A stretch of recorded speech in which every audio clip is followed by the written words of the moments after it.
Apa kabar Sobat Pengabdi Negara? Bagaimana kabar Sobat semua?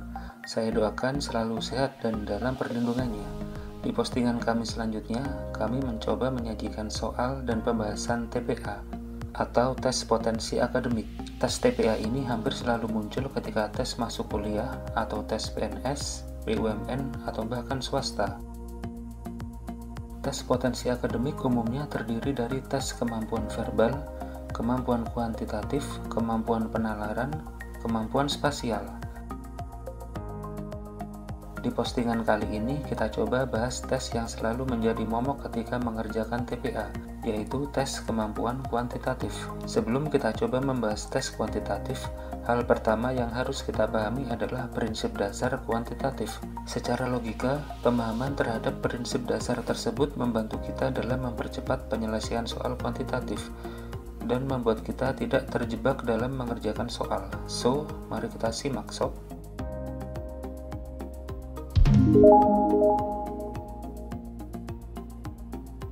Aturan dasar operasi hitung. Walaupun ini simple ya guys, tapi lumayan banyak yang terkecoh di sini. Secara aturan internasional, aturan operasi hitung adalah sebagai berikut. 1. Urutan operasi hitung campuran, yaitu kuadrat, penarikan akar, kali, bagi, tambah, kurang. Kedua, tambah dan kurang sama kuat. Yang paling depan dikerjakan terlebih dahulu. Ketiga, kali dan bagi sama kuat. Mana yang lebih depan dikerjakan terlebih dahulu. Keempat, kuadrat dan penarikan akar sama kuat. Kelima, kali dan bagi lebih kuat dari tambah kurang. 6. Kuadrat dan penarikan akar lebih kuat dari kali dan bagi. Berikut sebagai contoh ya guys. 32 dibagi 2 dikali 4. Untuk menjawab pertanyaan ini mengikuti aturan nomor 3 ya guys. Posisi yang paling depan atau kiri dikerjakan terlebih dahulu. Jadi pembagian 32 dibagi 2 sama dengan 16, kemudian dikali 4 menjadi 64.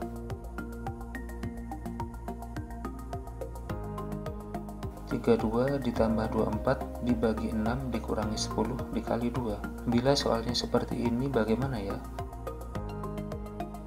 Untuk pola soal seperti ini mengikuti pola aturan nomor 5 ya guys. Jadi kita kerjakan terlebih dahulu pembagian dan perkaliannya. Selanjutnya kita kerjakan penjumlahan dan pengurangannya ya guys. Aturan dasar pecahan. Aturan pecahan ini mungkin sudah dipahami sobat-sobat semua ya. Berikut kita jelaskan secara singkat. Prinsip dasar pecahan. Di sini yang perlu ditekankan adalah pemahaman terkait perbedaan sifat penjumlahan, pengurangan, perkalian, dan pembagian dalam pecahan. Selanjutnya persentase. Persentase merupakan bentuk pecahan per 100 ya guys. Jadi sangat menghemat waktu sekali bila kita sudah hafal dengan pecahan terkecil dari persentase tersebut. Perpangkatan dan akar. Soal terkait perpangkatan dan akar juga termasuk sering keluar dalam tes kuantitatif. Penting juga memahami variasi dari sifat perpangkatan dan akar ini. Kecepatan, jarak, dan waktu.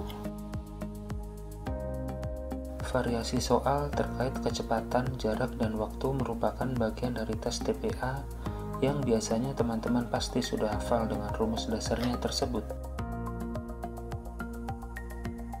Selain pemahaman terhadap rumus dasarnya, teman-teman juga harus memahami konversi satuan panjang atau jarak yang biasanya dimasukkan ke dalam soal. Termasuk di dalamnya konversi satuan waktu yang harus seragam antara soal dan jawaban. Sistem metrik. Terkait sistem metrik luas, volume, dan berat secara umum teman-teman pasti sudah memahaminya. Soal ini termasuk yang sering keluar ketika tes TPA kuantitatif. Soal TPA terkait sistem metrik luas, volume, dan berat biasanya dikombinasi dengan soal geometri terkait luas dan volume bangunan atau ruang. So, rumus geometri juga harus dipahami. Geometri dasar. Geometri dasar merupakan soal klasik yang selalu muncul ketika tes TPA kuantitatif. Teman-teman pasti sudah paham rumusnya karena sudah kita pelajari sejak SD. Variasi soal untuk geometri dasar cukup banyak ya guys. Jadi, pemahaman rumus baik itu terhadap luas dan keliling bangun datar, serta luas dan volume bangun ruang itu wajib ya guys. Deret bilangan. Dalam deret bilangan sendiri yang sering muncul adalah deret Fibonacci serta deret Larik. Dalam deret Fibonacci sendiri, rumus dasarnya adalah penjumlahan dari angka-angka sebelumnya. Di contoh di sini, penjumlahan dilakukan dua angka sebelumnya. Deret Larik. Untuk deret Larik sendiri terdapat beberapa pola. Untuk pola yang sering muncul adalah pola 1 larik, pola 2 larik, serta pola 3 larik. Selanjutnya yang sering muncul juga adalah pola bertingkat, serta pola kombinasi. Tips dan trik untuk mengerjakan soal kuantitatif yaitu: pertama, kerjakan soal yang paling mudah dahulu. Jadi tidak terpaku untuk soal yang paling awal. Selanjutnya, perhatikan alokasi waktu dalam pengerjaan soal. Lakukan pembagian alokasi waktu mengerjakan soal dengan jumlah soal. Soal yang masuk kategori mudah adalah yang kemungkinan waktu pengerjaannya adalah di bawah alokasi waktu pengerjaan per satu soal.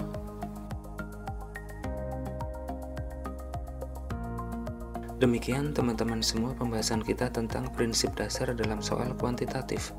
Selanjutnya, nanti kita coba mengerjakan soal TPA kuantitatif ya guys. Good luck.